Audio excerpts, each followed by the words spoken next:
Hello, I am Francesca White with Evergreen Stormwater, and this is the Chapter 7 training video for the Stormwater Guidance Manual Strategies for Privately Owned BMPs.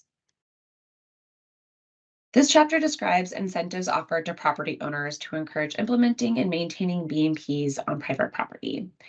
In general, incentives encourage the general public to adopt a desired behavior that supports permittees with managing their stormwater programs. So in the case of this guidance manual, the incentive programs would be focusing on encouraging property owners to properly maintain and inspect BMPs on private property. However, while we were conducting the literature search for this guidance manual, we did not find programs with that specific focus.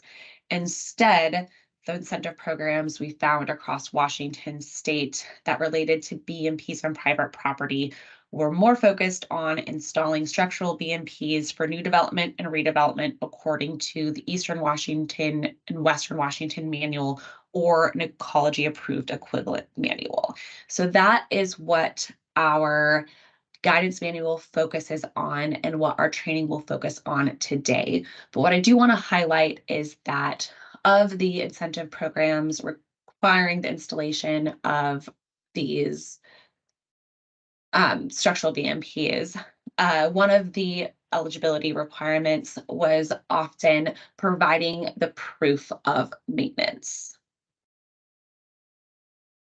So there are two common incentive mechanisms regarding BMPs on private property. Those that we will highlight today are stormwater utility fee reduction, also known as stormwater credits, and then rebates. Some of the potential benefits of incentive programs for BMPs on private property that I want to mention are one, reducing the permitting stormwater management effort. So by encouraging involvement from property owners to maintain these BMPs, that then helps split this responsibility for the stormwater management effort and then reducing that effort and potential cost of the permitting. The second is increased engagement with property owners. Again, with these incentive programs, you are working with property owners and you also have opportunities to educate them about stormwater and what these BMPs do and how they help our receiving waters. And then the third potential benefit I want to highlight is that the receiving waters may experience additional improvements. And this would be in the case where a private property owner installs a structural BMP that goes above and beyond the local requirements for water quality treatment or flow control. And then that receiving water may experience an increased improvement. So the first type of incentive mechanism that we'll talk about today are stormwater utility fee reductions. So this is also known as a stormwater credit and is an opportunity for stormwater customers to reduce their utility fee by constructing, operating, and or maintaining privately owned BMPs. So eligibility requirements for these programs and the reduction amounts vary across the state, but the likelihood of the property owner taking advantage of the fee reduction often depends on the amount of the reduced fee. So because of this, these programs are commonly focused on non-residential properties, except for possibly large multifamily developments. And this is because these commercial industrial properties are generally larger parcels with significant amounts of impervious surface. So they likely are being administered a higher utility fee and therefore have a greater incentive to want to offset that fee. So stormwater utility fees for single family residential properties in comparison are generally low. So a fee reduction is likely an insufficient incentive for implementing and maintaining a private BMP due to the high installation cost and potential technical barriers of installing that BMP. Also, the average volume of stormwater runoff managed on site would not likely impact or reduce the permittee's overall stormwater management costs and effort. So offering that to these smaller parcels may also not be beneficial to the permittee.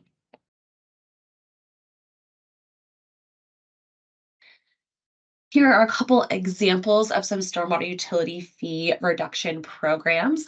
As you can see, this can be set up in a variety of ways. So, for example, the city of Yakima, the eligible properties for their program are commercial, industrial, and institutional properties. And then, if a property owner constructs and maintains an approved stormwater facility, they can receive a 20% annual drainage fee reduction. Or it can be set up as a flat rate reduction. So, for example, on the second row, you can see the City of College Place offers this program for all private properties, and then they offer a $2.79 month credit for businesses or residences installing stormwater systems. The second incentive program we will talk about today are stormwater rebates. So this is when companies offer a limited one-time payment to customers for implementing specific BMPs on their property. So this payment usually covers a portion of the total BMP cost and is paid to the property owner after installation. So many of these programs are focused on installing green stormwater infrastructure, such as rain gardens, and they generally have stricter eligibility requirements. So, for example, the city of Seattle launched RainWise, which is a rebate program that assists property owners with installing rain gardens and/or cisterns on private property. So these property owners can receive up to $4 per square foot of controlled rooftop runoff. However, they must live in a combined sewer overflow basin and also work with a RainWise trained contractor. So working with a program approved contractor helps reduce the likelihood of faulty installation and therefore future BMP failure. Other common rebate eligibility requirements include BMP monitoring, maintenance, and then also inspection. So, some couple reasons that permittees want to do this. A, to make sure that after these facilities are installed, they continue to work, but also if any of these facilities connect to the MS4 system, then that inspection and maintenance requirement is required. One challenge I want to highlight about this type of program, it's been reported that the upfront costs can limit program participants, especially if you are focusing on single family residential lots, then there may be those that cannot afford for that initial design and installation of the BMP before they receive that rebate. So as you can see on the screen, a couple examples of stormwater rebates. I already talked about the city of Seattle, but the city of Port Angeles also has a rebate program. So the eligible properties for their program are new development or redevelopment projects with less than 5,000 square feet of new or replaced hard surface. And property owners can receive rebates for installing at least two of the following types of green infrastructure. So permeable pavement, compost emitted soils, and rain gardens. And you can see the rebate value bolded on the screen. So reasons for developing incentive programs vary across the states. When developing different programs, it's recommended that permittees focus on their local stormwater management goals. So for example, this could be meeting permit requirements, or for example, it could be reducing pollutant loading. So in that case, if a permittee, let's say, is targeting phosphorus reduction, then they may offer incentives to property owners for installing and maintaining water quality treatment BMPs upstream of phosphorus sensitive bodies. There is a great case study that was developed by the city of Bellingham for an example of this type of program. I conducted a literature search to look at different incentive programs, and I came across a 2014 study, and this examined 36 local governments with incentive programs. There were 25 in the state of Washington, 8 in Oregon, and 3 in Canada. So 11 of these participants were chosen for interviews and detailed investigations, and the results found that the approaches of these incentive programs varied. However, those that were self-reported as successful programs had the following characteristics. The program was aimed to influence behavior. So, for example, encouraging and getting your property owners to install LID. The programs gained a high level of support. This level of support was from those higher up in the stormwater department, local political backing, as well as backing from the community. And then also, these programs took advantage of existing opportunities within the community. So, partnering with different local organizations to implement and administer this incentive program. Other things that are very important to consider are clear eligibility requirements and communication. And then also, just again, making sure that the incentive is high enough to motivate the desired behavior. So we will go through some elements that you may want to consider when developing these types of programs.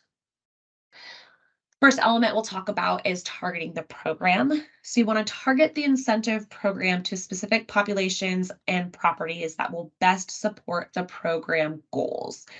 So you may, again, like I mentioned earlier, want to be focusing on properties that are upstream of a polluted water body, or if you are having the goal of getting permit compliance and you're struggling, for example, with HOAs, maybe you are targeting that audience. But you want to make sure, again, that your incentive program is targeting who will best help support and make the program effective. So research shows that through many effective programs, they were only successful at incentivizing those that were already inclined to participate or just needing slight persuasion. Effort that was put towards convincing those who are reluctant or skeptical were usually unsuccessful. It's important to assess the different approaches. So you want to determine those that are the most appropriate for the community, but also cost effective for the permittee. So for example, if you are developing a rebate program, you may want to limit the eligibility to BMPs for those that are likely to perform well in the specific area and are also worth the stormwater customers' investments. So like we've mentioned, if it's you're targeting single family households, it may not make sense to be installing these large structural or providing incentives for installing these large structural facilities that will have that potential barrier for cost and just technical barriers. And then you also want to make sure that the incentive is high enough to motivate participation, but also is not going to impact the total utility fee revenue. So most of these incentive programs are funded by utility fees. And at the end of the day, you want this program to benefit the property owner, but also your jurisdiction. So you want to make sure that you don't misjudge reductions or rebates that could significantly reduce the overall program revenue. You want to determine the resources that are required to develop and implement this program. So for example, Thurston County has a incentive program for installing and maintaining BMPs of private property. And it took combined staff effort equivalent to 1 FTE to develop, and then now requires approximately zero point 0.5 FTEs to implement now that it's off and running. So this included the development and research of similar programs, engaging with community members, building the program, and then efforts to gain council approval.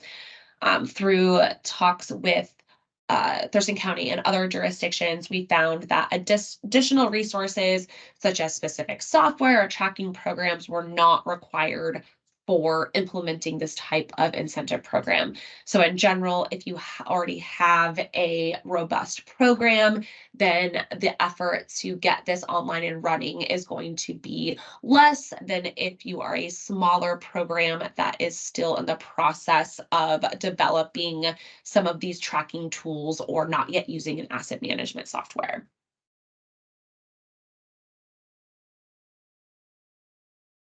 You will need to develop an application process and then also a selection process for those that are reviewing and selecting candidates for the program.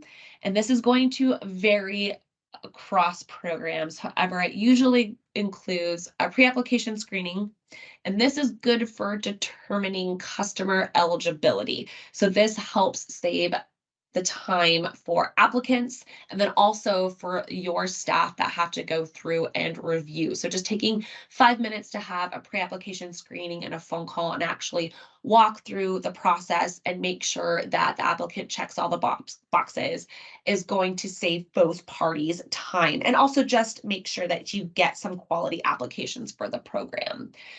You'll also have to spend time reviewing the application and also determining what it all is going to include and what is going to make a good candidate for the selection process. This ranges, it could be a simple one-page form. There are other programs that are more complex that actually require design plans to be submitted or even an initial site visit by the permittee or a third party, again, just to confirm eligibility and that this BMP will most likely be successful and continue to operate on that property.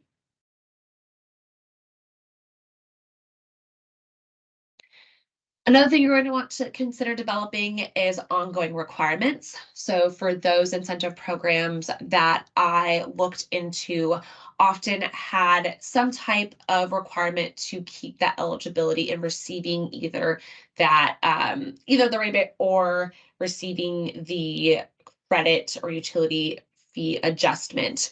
And so one of those is just incorporating maintenance and inspection into those requirements. It's essential for BMP performance, but it's also already required by the MS4 permit. So you might as well take the opportunity to wrap that into your program. So what that might look like is just submitting documentation to continue receiving the benefit. So this may be inspection results, a maintenance activity summary, so listing the different maintenance activities that took place, along with photos or any other supporting documents that help prove that the inspection and maintenance occurred. Lastly, you want to consistently evaluate and adjust your program. So this will include collecting data and or monitoring the program's progress related to the stormwater management goals. So this might be routine check-ins with participating property owners, and then incorporating that feedback into your program processes. This evaluation will help determine whether the incentive program continues to be beneficial for both parties, both the permittee and for the property owners. And then also you may just need to adjust your program as stormwater requirements evolve. So table 7.2 in the guidance manual includes more examples of incentive programs implemented by permittees both in Eastern Washington and Western Washington. So during our workshop, we took a poll. We asked, does your jurisdiction offer incentives related to BMPs on private property? So of the 19 respondents, 58% said no, they do not, and only 42% responded yes. So then the second question, if yes, what type of incentive program does your jurisdiction offer? 50% of the 8 that responded said a utility fee reduction, 25% have a rebate program, and then 25% include another program beyond utility fee reductions or rebates.